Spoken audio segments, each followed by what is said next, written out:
Step 9, your home inspections. So at this point, you're in escrow, that the initial deposit has been received, deposited with title company or listing broker. Now we are going to schedule our home inspection. So the buyer has called the 3 home inspectors, they found a home inspector, they scheduled the inspection for next Wednesday at 10 o'clock in the morning.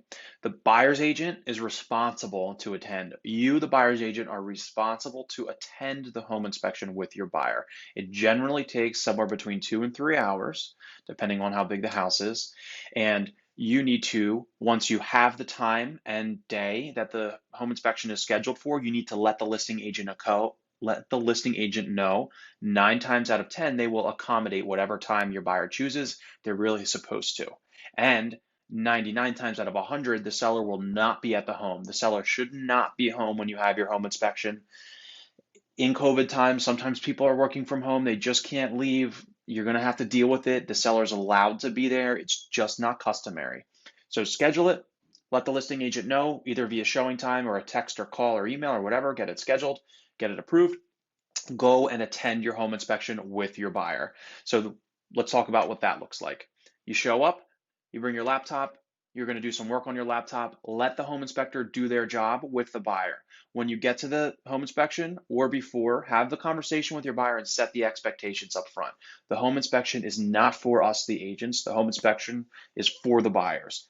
It is not for us. So the buyers are welcome to either tag along with their home inspector, or they can come late or take measurements. I always bring a tape measure or paper, whatever they need.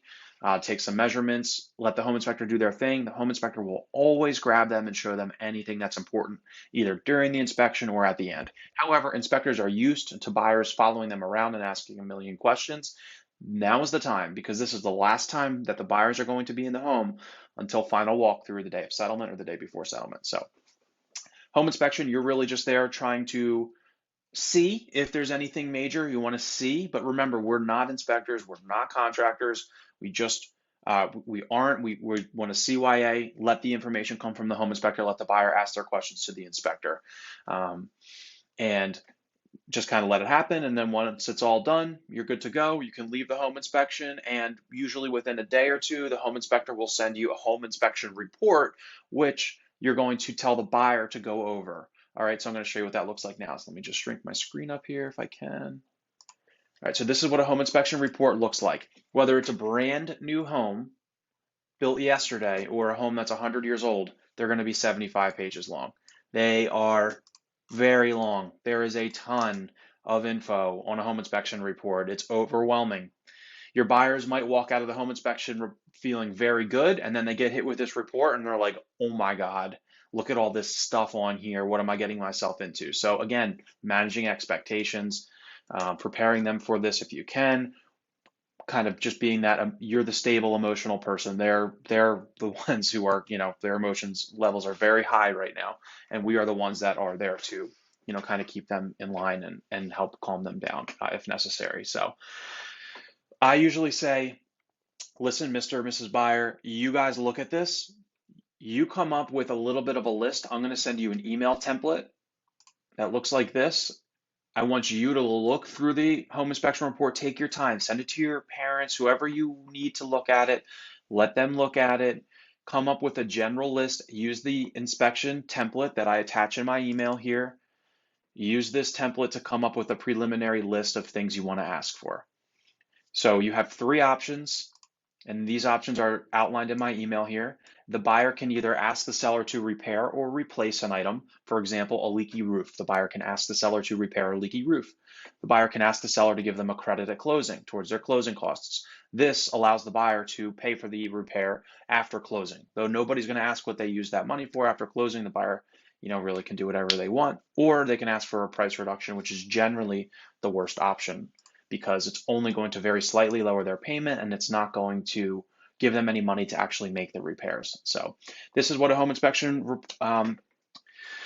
request list should look like. It can be in the form of an email. I usually use this Word document just because that's how I am. I want to keep it all in one place. I want to easily be able to upload this to Command for Compliance. By the way, making sure you're uploading everything to Command for Compliance during this process.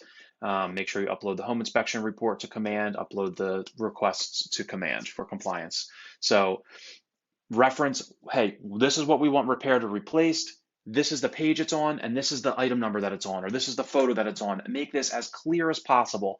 I like to say, pretend that the seller is a 10-year-old and give them instructions that are clear enough so that a 10-year-old would be able to see this and see the report and say, oh, this is exactly what they're talking about. Because if it's not clear, they're going to either do it wrong, not up to your standards, or whatever. If you want a receipt, ask for it. If you want a licensed contractor to make the repair, make sure you're asking for that. Don't expect anything, because, if you have asked for the seller to remove asbestos in the basement, crazy Uncle Jerry might be the one that's coming over there to do it if you don't ask for them to use a licensed, contractor and provide a receipt. So just keep that in mind. Not everything requires that. Fix a loose railing. You don't need a receipt for that. As long as when you go to your final walkthrough, the railing is tight and secure, you're good to go. So best thing to ask for is a credit for two reasons. Number one, it removes a ton of liability from us as the agents. Number two, then the buyer can use that credit.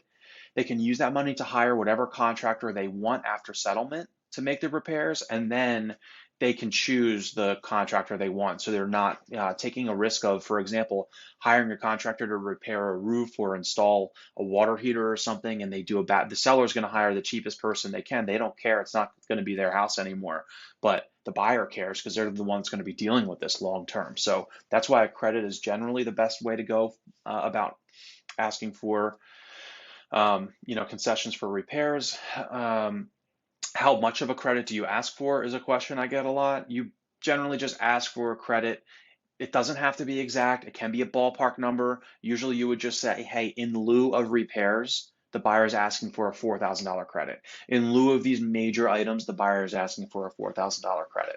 And what that's going to do, again, is when the buyer goes to settlement, they need to bring a big check, a $20,000 cashier's check to closing for their closing costs and their down payment. If they get a $4,000 credit, it's going to come right off of that big check that they need to bring to closing. So it's going to be money left in their pocket, which they can use after closing to make these repairs. If their buyer gets a credit, the repairs are not going to be done until after settlement. And it becomes the buyer's problem after settlement, and they can handle it however they see fit.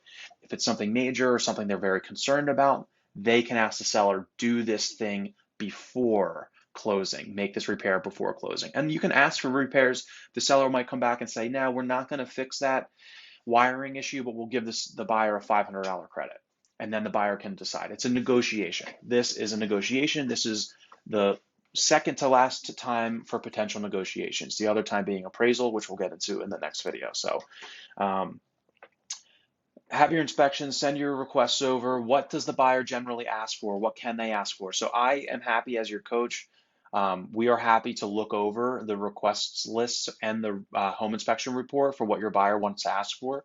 Just because we see a lot of them, we can have the knowledge like, hey, are they asking for way too much here? Of course, we're going to give our buyers some general sense of guidance here. We're not just going to leave them out in the dust and not help them with it at all. But I really want to put this on the buyer, because one thing we should never do is make a buyer feel like, that's not a big deal, then have them close on the house and it becomes a big deal, because guess whose problem that's going to be. So if the buyer says, no, that little thing was very important to me, don't talk them out of it. Don't convince them of anything. Those are bad words to use in this business always. You can guide them and say, listen, I don't think the seller is going to agree to that. I understand your concern, but if you want to purchase the house, my conversation with the listing agent is that I don't think the seller is going to agree to that. It's going to frustrate them, and they might say no to your other repairs because they think you're being too picky. So just keep that in mind. I generally, again, have them do it. Then we look over it together, me and the buyer, or just me, myself, and I'll call the buyer. We'll Zoom and look over it or whatever. And once it's all good to go, you're just going to put this list in an email and send it over. However they do it, send it over along with the full inspection report. Send it over to the listing agent. At that point, your negotiation period starts, and the listing agent and the seller are going to look at the repairs list, and then they're going to send you back either a counter, or they'll say, yes, we're going to do the things that you asked for as you asked for them. Then you just need to make sure at your final walkthrough that you look and make sure that the repairs were completed, or that you get your invoices or whatever you need. Just make sure that you add these items to your checklist if there's anything that needs to be added. So that's it for step 9 with the inspections. The next step, we're going to talk about financing and appraisal and title.